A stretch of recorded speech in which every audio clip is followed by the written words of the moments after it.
এদিকে তীব্র সমালোচনার মুখে এই ঘটনায় দুঃখ প্রকাশ করেছেন ঢাকা মহানগর পুলিশ কমিশনার শেখ মোহাম্মদ সাজ্জাদ আলী।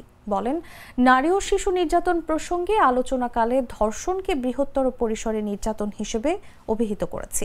সোমবার ডিএমপির উপ পুলিশ কমিশনার মোহাম্মদ তালেবুর রহমান এক বিজ্ঞপ্তিতে এই তথ্য জানিয়েছেন। এর আগে শনিবার গণপরিবহনে নারীদের নিরাপত্তায় সহায়ক একটি অ্যাপের উদ্বোধনী অনুষ্ঠানে ডিএমপি কমিশনার গণমাধ্যমে ধর্ষণ শব্দটি ব্যবহার না করে নারী নির্যাতন বা নারী নিপীড়ন শব্দগুচ্ছ ব্যবহারের অনুরোধ জানান।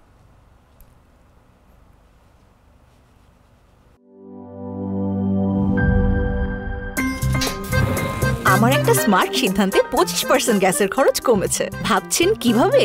সাধারণ গ্যাস স্টোভ বদলে আমি এনেছি আরএফএল গ্যাস স্টোভ। এর সাইন্টিফিক নজল ও ব্রাস বার্নার ক্যাপ সমানভাবে তাপ ছড়িয়ে রান্না করে দ্রুত, তাই গ্যাসও বাঁচায় 25%, টাকাও বাঁচে 25%। আরএফএল গ্যাস স্টোভ, নিরাপদ ও গ্যাস সাশ্রয়ী।